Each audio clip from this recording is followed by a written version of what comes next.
معاملے لیلا کو سراسر قبول ہی نہ کیا. کہاں ہے وہ دشت جنو اور کہاں ہے دشت مصطفیٰ صدر علی وقار؟ گل و گلشن پہ اداسی ہے بہار ہوتے ہوئے، کہ گل و گلشن پہ اداسی ہے بہار ہوتے ہوئے، ایسے پرنور دلوں میں یہ اندھیرے کیسے. محمد احمد پلیز کلیپ. جو دکھاتے تھے ستاروں کو، نشان راہ جو دکھاتے تھے ستاروں کو، ترس گئے ہیں کسی مرد تراہدا کے لیے. اقبال تیری قوم کا اقبال کھو گیا. صدر علی وقار اس حقیقت سے کون واقف نہیں کہ اس دنیا پریب و بے ثبات میں جو کھو گیا وہ کھو گیا. چاہے خون رنگ ہتھیلی سے پسلی وقت کی ریت ہو، یا دریل دامن کی چیت سے نکلی ہوئی عزت ہو، یا بند آنکھوں سے دیکھے گئے خوابوں کی تعبیر ہو، یا حشمت ہو، لیاقت ہو، صداقت ہو، یا پھر عبادت ہو. جو کھو گیا وہ اس دل میں کہاں ملتا ہے؟ صدر علی وقار کہاں ملتا ہے؟ اقبال تیرے دیس کا کیا حال سناؤں، اقبال تیرے دیس کا کیا حال سناؤں، دہقات عمر کب گیا اب کس کو جگاؤں. صدر علی وقار وہ مرد کلندر جس کی انگلستان میں بھی سحرگاہی نہ چھوٹی، جس کی نظر نیل و دجلہ کو بھی خاطر میں نہ لاتی تھی، جو اپنے سفینے کو بحر بے قرار کے لیے تیار کرتا رہا، جس کے ذوق دشت نوردی نے معاملے لیلا کو سراسر قبول ہی نہ کیا. کہاں ہے وہ دشت جنو اور کہاں ہے دشت مصطفیٰ صدر علی وقار؟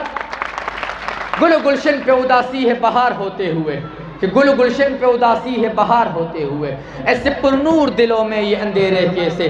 رشک فردوس بریتے کہ رشک فردوس بریتے اس گلزار کے پھول، پھول بے طرح سے بکھرے تو یہ بکھرے کیسے.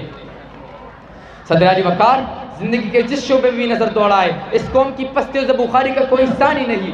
معاشی ہو یا معاشرتی، سیاسی ہو یا تعلیمی، روحانی ہو یا اخلاقی، ہر لحاظ سے یہ قوم ذلت اور رسوائی کے گڑھے میں گر چکی ہے.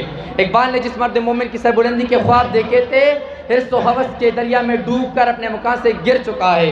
میرے اطراف میں ہے حرص و ہوس کے دریا، کہ میرے اطراف میں ہے حرص و ہوس کے دریا.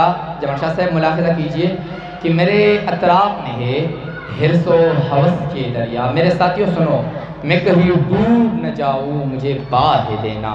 صدر علی وقار اس قوم کی پستی و زبوخاری کو دیکھ کر کوئی دکھ میری رگوں کو چیرتا ہے اور مجھ سے سوال کرتا ہے، کیا یہ قوم وہی قوم ہے جس نے باطل کو صفحہ دہر سے مٹایا تھا؟ کیا یہ قوم وہی قوم ہے جس نے خدا کے در کو جبینوں سے بسایا تھا؟ کیا یہ قوم وہی قوم ہے جس نے خدا کے آئین کو سینوں سے لگایا تھا؟ کیا یہ قوم وہی قوم ہے جس نے نوع انسان کو غلامی سے چھڑایا تھا؟ کیا یہ قوم وہی قوم ہے جس نے ظلمت کے بتوں کو گرایا تھا؟ نہیں علی وقار، ہرگز نہیں. وہ تو تھے آبا و اجداد تمہارے، وہ تو تھے آبا و اجداد تمہارے، تم کیا ہو؟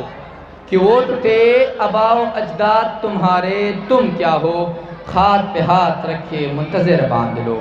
صدر علی وقار بلندی اور سرفرازی سے خالی یہ قوم تو وہی قوم ہے، لیکن اس میں نہ روح بلالی ہے، نہ تلقین غزالی ہے، جس کو نہ ابوبکر صدیق کی صداقت کا پاس ہے، نہ علی حیدر کی شجاعت کا احساس ہے، نہ عمر فاروق کی عدالت کا احساس ہے، نہ حیدر کرار کی شجاعت اس کا ہتھیار ہے، نہ عثمان غنی کی سخاوت اس کا معیار ہے، نہ محمد بن قاسم کا پیار ہے، نہ ایوبی کی رفتار ہے، نہ محمود غزنوی کا شاہکار ہے.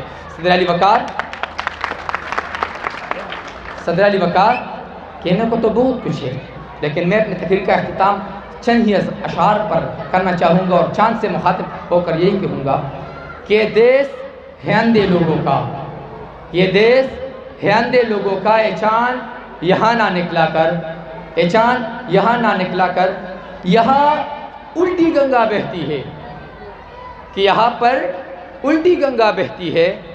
اے چاند یہاں نہ نکلا کر، اس دیس میں اندھے حاکم ہے، یہ دیس ہے اندھے لوگوں کا. اے چاند یہاں نہ نکلا کر. وہ کہتے ہیں سب اچھا ہے، کہ وہ کہتے ہیں سب اچھا ہے اور پوچھ کر آج ہی سچا ہے.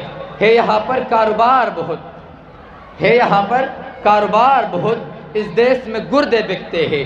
امید کو لے کر پڑھتے ہیں پھر ڈگری لے کر پھرتے ہیں، کہ امید کو لے کر پڑھتے ہیں پھر ڈگری لے کر پھرتے ہیں.